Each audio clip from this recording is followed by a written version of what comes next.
there, I'm Sarah Maiga, your go-to real estate expert and associate broker of Maiga Homes with Keller Williams.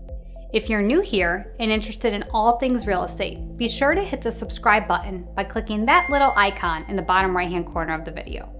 I publish videos on a new real estate topic every week, and you don't want to miss anything. So, let's get started on today's topic. 10 questions to ask a realtor when choosing your relocation specialist. Question 1. How long have you been a realtor?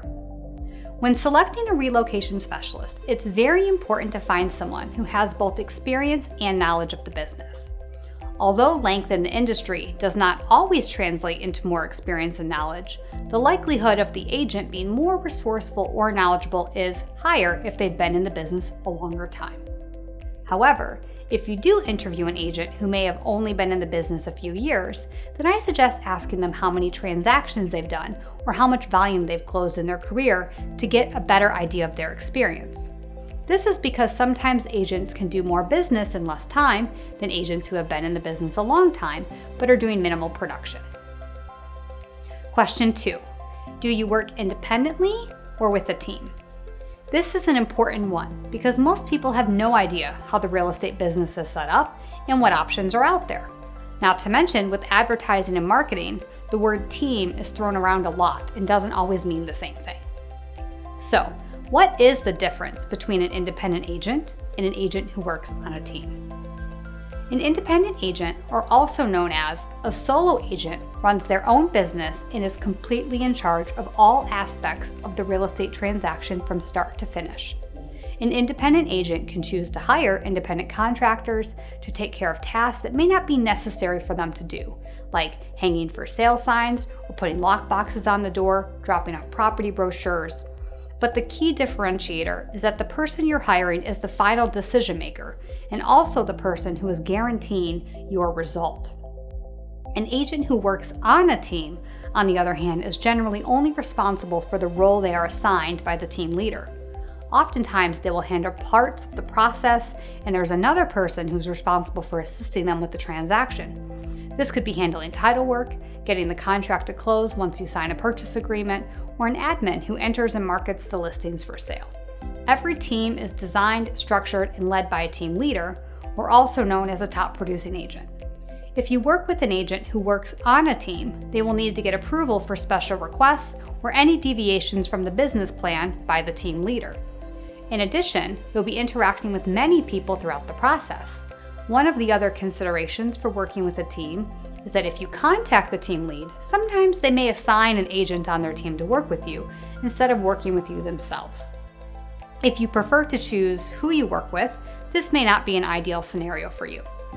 Just keep in mind that every team and independent agent is structured differently, and it's important to understand how they're structured and what it means for you so that they can best assist you. Question 3. How many clients have you personally helped in your career? The number of clients someone has worked with doesn't always translate into them being a good realtor. However, it can demonstrate at a minimum a certain level of experience. For instance, if someone has completed 100,000 real estate transactions over their 50-year career, do you think that they probably have a lot of experience in handling business? Absolutely. But does this mean that they're going to give you time, attention, and the best level of service possible? Not necessarily. This question is meant more to make sure that your agent has at least some experience under their belt as social proof. Working with an agent who has, say, sold 30 houses in 5 years or 6 houses a year shows you they must not be full-time. But if someone has sold 150 houses in 5 years, then it's clear that they are experienced and growing fast for a reason. Make sure you not only get the numbers, but understand what they really are and why it's important for you. Question 4. How many clients are you currently working with? This is probably one of the most important questions to ask because you want an agent who is experienced and has other clients, but not too many, that it would be impossible for you to get the level of attention that you deserve. If an agent answers that they only have one client right now that they're actively working with, I would dig deeper to understand why. Is it because they've got all the others under contract? Or is it because they only sell a few houses a year? On the other hand, if an agent tells you they have 30 active clients right now, that is a lot of clients to manage at once. You would then want to ask questions about their support staff, communication preferences, and more to make sure that they have time to meet your expectations. As a good rule of thumb, the top producing agent will work with 15 to 20 clients at any given time or at various stages of the transaction. That is because in real estate, we have several stages of the process. This total will include clients who have currently signed listing or buyer agreements and are in the process of preparing to buy a home or sell a home, clients who are actively looking for homes or who have their home listed for sale, clients who have an accepted offer on their home or a buyer who has an offer accepted and are headed to closing, clients who have closed on a home but the agreement gave occupancy to the seller after closing and still need to coordinate move-out, utilities, and key exchange. As you can see, there's no perfect answer to this, but it can give you a gauge of the things that matter and what you should be looking for when asking questions. Question 5. What's your schedule and availability? Would you believe that not all agents work full-time? In fact, more than 50% of all licensed agents in the state of Michigan work part-time. There'd be no way for you to know, as a consumer, this without asking them directly. Now, as an agent, we understand that you don't expect us to be on call 24/7, and it's healthy to have mutual respect and boundaries, but it can be really important that you have an agent who can show you homes quickly and at times that work for your schedule. If your agent has another job and thus has limited availability, this can make getting a home difficult and is bound to make you frustrated. Or if you work with an agent that has too many clients or has decided that they don't work evening or weekends, then it might make it difficult for you to coordinate with them if you work a 9-to-5 job. Question 6. What resources do you have available to me that can save me time and money?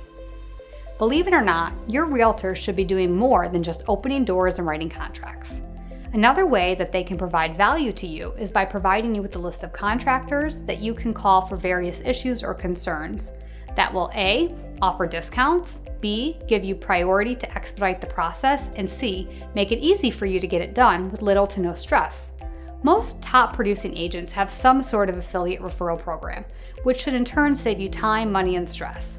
If the agent you choose to work with does not offer this, it's not necessarily a bad thing, but just know that it is something that other agents do offer, and you could be missing out on another great value-added benefit.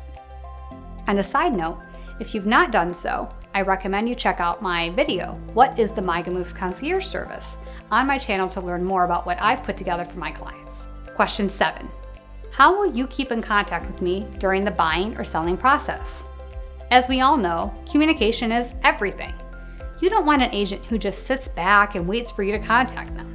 You want someone who's going to be proactive and also sets expectations as to how and how often you should communicate. If you're selling a home with your agent, they should schedule weekly check-in calls, let you know how often you'll be receiving market updates and how you'll get feedback from showings. If you're buying a home, you should align on how you want to receive listings, request showings, suggest options, give feedback, and more. This ultimately should be a mutually acceptable communication style, as it is key to a successful transaction. Question 8. Do you have any special designations or negotiation training that will help me? Just like any other industry, we all want to work with someone who specializes in our specific situation. For instance, if you have a chronic sinus infection and need to have surgery, you'll want to go see a doctor who is an ear, nose, and throat specialist, and may even take it a step further and want to hire a doctor who has specialized training and experience for the type of surgery that you're about to have. The same is true for real estate. If you're thinking about selling your home, you want an agent who specializes in working with sellers. To take it a step further, if you own a luxury, rural, or unique property, then not only would you want an agent who specializes in working with sellers, but you would also want an agent who specializes and has experience selling your type of property. In real estate, there are courses, designations, and training for all kinds of specialties. Here are a few of the most coveted real estate designations. The Seller Representative Specialist, Pricing Strategy Advisor, Accredited Buyer Representative, Senior Real Estate Specialist, Relocation Specialist, Master Certified Negotiation Expert, Military Relocation Professional, Resort and Second Home Property Specialist. Now, this is not an exhaustive list of designations, but at least gives you an example of some of the ones that are available and possible. Question 9. What are some examples of ways you've saved clients money or trouble throughout a real estate transaction? Real-life examples are always the best way to get a realistic idea of what someone can do for you. Someone could have sold 1 million houses, but it doesn't mean that they're going to produce the result that you're looking for. For instance, if a realtor tells you that they are a negotiation expert, but does not volunteer any additional information about how they fought for their client, then how do you know it's not just a marketing technique? If someone really cares about their negotiation expertise, then they should have examples to be able to share with you. For instance, I had a seller who received an offer $15,000 over asking within 4 hours of being on market, and the buyer gave them a 4-hour deadline to respond. Now, this offer was contingent on the closing of another home, but they were willing to pay $15,000 over the appraised value should the value not be supported. We had already listed on the high end for the subdivision, and my client wanted to accept it. I asked her to give me 4 hours so that I could determine if the other buyers coming through were serious and if we could expect other competitive offers. Within 4 hours, I had 6 offers in hand at $26,000 over asking, with 4 of them waiving appraisal entirely and offering the seller 60 days of occupancy after closing at no cost. I could have jumped to get the house under contract and my seller could have gotten $15,000, but instead I pushed to get the best possible result and netted them an additional $11,000. Now, this is just one example of many negotiations that I've handled, but as you can see, hearing a real-life example can be helpful and informative to making a decision on whether that realtor is the right fit for you. Question 10. Is there something special or unique that you personally do that I should know about? Would you believe it if I told you that everyone is different and agents, even with the same training or experience, can still handle things in a vastly different way? This question is meant to help you dig a little deeper during the interview process and get to know the agent's skills or offerings better.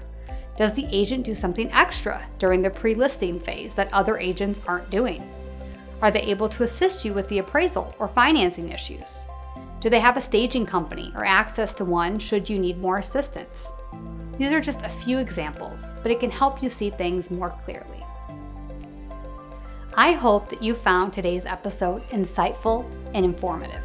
As always, if you think you're within a year of making a move to Southeast Michigan, give me a call and set up a consultation, as I create custom moving plans for all of my clients up to a year in advance. If I'm not able to personally assist you, don't worry. I'm part of a global real estate company and can find you a similarly qualified agent anywhere in the world. In fact, if you haven't yet had a chance, please check out another one of my videos on why you should get a realtor referral for an agent when relocating. That will teach you all about how realtor-to-realtor referrals work and what to expect when you ask me for one. Be sure to subscribe to my channel today and tune in to next week's question. What does the process of buying a home look like when relocating? You can also check out my other series on selling a home, buying and selling simultaneously, buying a home for the first time, new construction, and more. Thank you so much for watching, and I'll see you next time.